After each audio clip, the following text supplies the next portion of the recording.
Studies show that we usually use about 4,000 to 5,000 most commonly used words of a language to manage our everyday lives. Now, to put all these words into a meaningful context, you use the grammar of the language, which means that you need to know how to form nouns. Are they singular or plural, for example? You need to know how to conjugate verbs. Which is the correct tense? Are they in present, in past perfect, in present perfect, or any other tense? And all the other things that a normal grammar system includes. But while doing all this in your mother tongue, I'm sure you don't consciously think about using all these complex grammar structures. It comes as something that is very natural. And on top of that, you've accustomed yourself with the language, so you know which forms and expressions to use and how do they look and sound like. And to be honest, most people who are not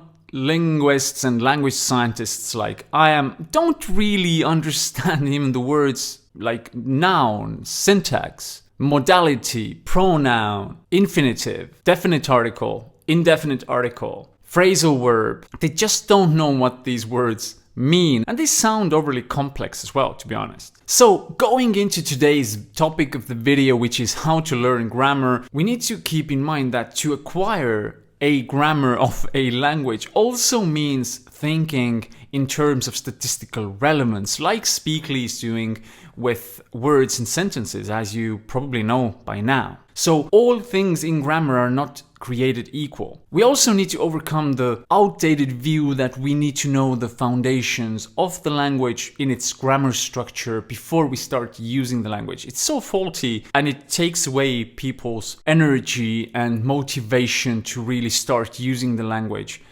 even with very small knowledge. And if you start thinking about it, we as human beings, we have for thousands of years and for centuries functioned pretty much the same way. We do something and then we learn from it. This is the human experience. You need to do something and then learn from it and maybe do something better the next time. Now, let me give you an example. Now, I'm no language genius. I just use very smart methodologies that Speakly is using to learn languages. And anyone who knows me would say that I know German fairly well. I've translated novels from this language and most certainly understand it really well. But I couldn't even name one declension name in German because I don't know these words. And yeah, I know things like, okay, nouns are written in capital letters in German, but there's not much more in German grammar that I know. Now, how is this possible, you might ask? How can I speak the language then? Then actually it's not rocket science at all. What I do is I understand as a language scientist that we are using in our everyday lives only a selection of words, phrases, expressions, and I use these words, phrases, and expressions to live my life in German as well. And there are not so many of them. As you know from the methodology of Speakly, we probably use around 4,000 most common words of a language to live our lives in this language. So you can in time build up such a knowledge base that you can do it as well. And yes, I'm the first to admit as well that I make article mistakes in German.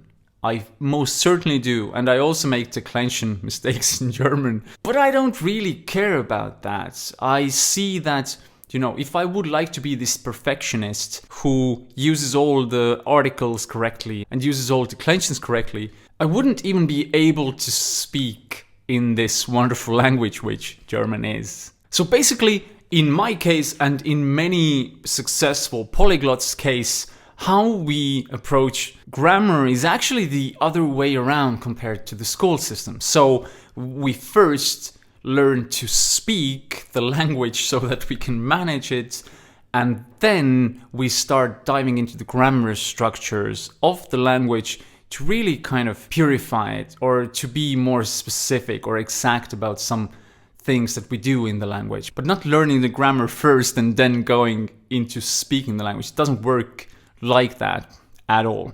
But yeah, this all sounds very cool and fancy that, oh yeah, just learn the language without grammar. And you might ask yourself like, how should I even conjugate verbs if I approach a language like that?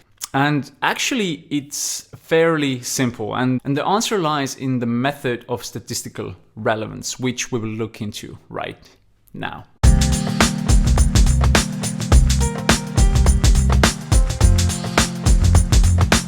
Now, let me give you an example. Let's say you need to learn the verb parler in French, which means to speak. And, it's a very reasonable verb to know. It's very widely used. And you can say sentences like, je parle français, I speak French. Or, pardon, je ne parle pas d'anglais.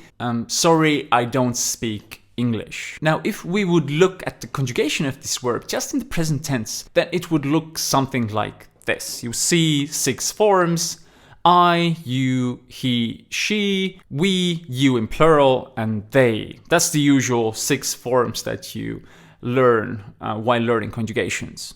But obviously the present tense is not the only one. There are many more tenses, and I mean many more tenses. And here now you can see a typical conjugation table of the verb parler in French, and I will give you a moment to just dig in.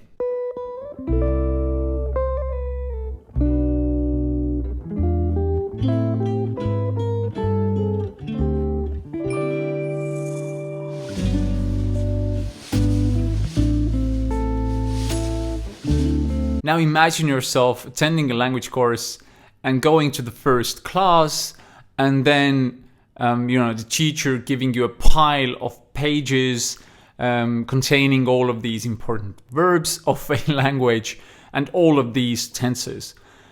You might imagine that you would be overwhelmed by all that. And indeed, research also shows that that's the main reason why people quit learning a new language, because they are overwhelmed. It seems just too hard to manage all this new information. But let's imagine that you're a real perfectionist and you will memorize all these tenses, all these forms.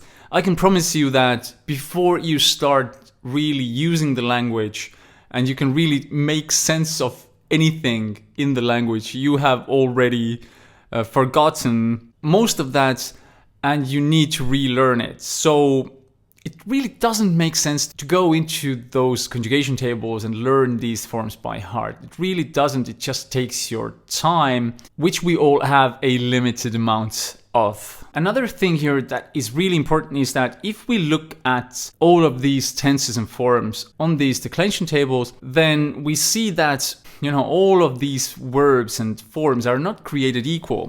Very many of them, most of them actually, are not suited for your level at all, or they are statistically really rarely used. So in reality, you don't really use them at all in real life conversation. That's what we see from statistical analysis.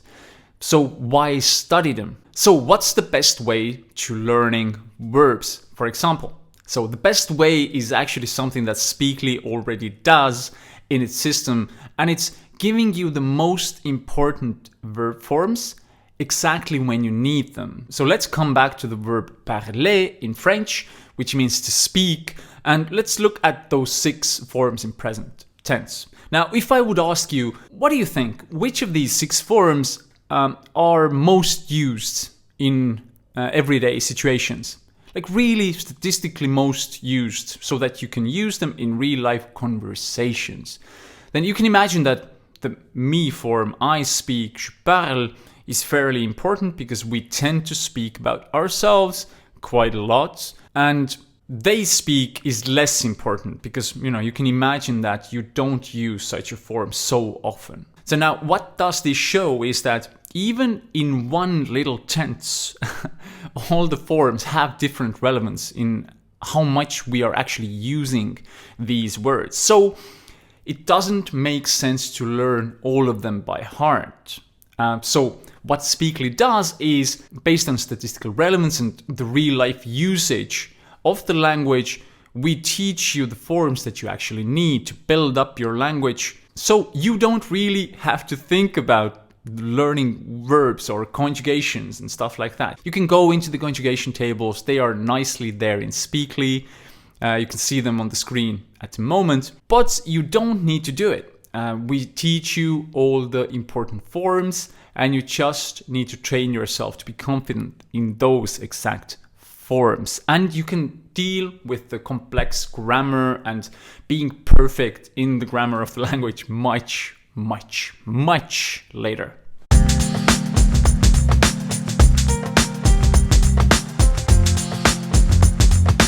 Have you ever tried to learn any musical instruments, like a guitar or a piano? Or maybe you have observed your partner or your kids learning an instrument. Now imagine learning piano or guitar by just reading about the rules of how to play piano or guitar. Doesn't it sound ridiculous? But that's exactly how we are very often pushed to learn a language. Now, learning music, a musical instrument, and learning a language are actually very similar because, for example, let's take learning guitar. You have to have coordination between your fingers, your mind, and reading ability. So basically you have input and output happening at the same time. So it's fairly similar of how we speak a language and how we, play a musical instrument. And now imagine reading about notes and how to use them and how to push those little strings on a guitar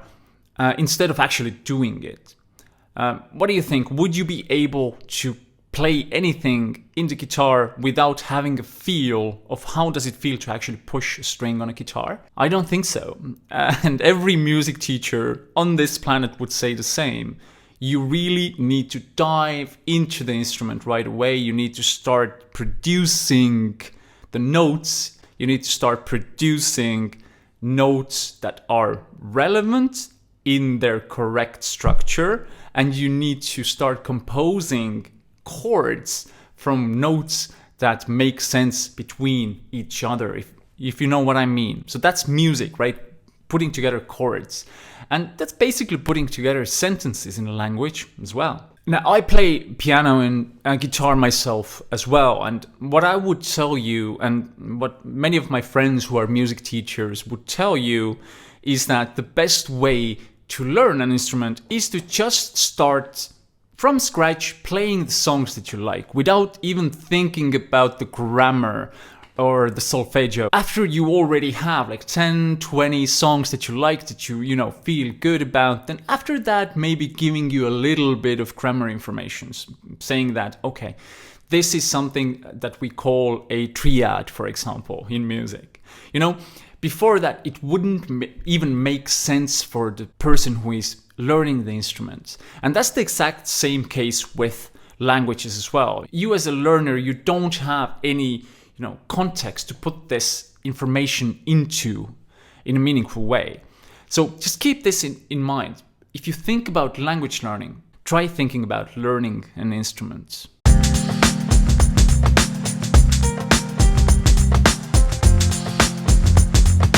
Now, if you start thinking about it, how you learn your own mother tongue is that you first started to listen and produce, speak it, and then much later you structured it with grammar rules. And that's exactly the way that, we as human beings find it natural to learn a language, a new one as well. And that's how you should do it. So how do you build up your language skills in a meaningful way from scratch so that it would really comply with your learning skills as a human being? First, you need a lot of inputs in the language. You hear me talking about this over and over again because we need to have an environment of the foreign language in our lives, and it's enough if it's just 30 minutes or something like that per day. And for that, I really recommend you to use the Speakly listening exercises and use them daily because they are using the most statistically relevant words and sentences of the language. You can also use YouTube channels and stuff like that in the foreign language, but these are not composed from a scientific point of view.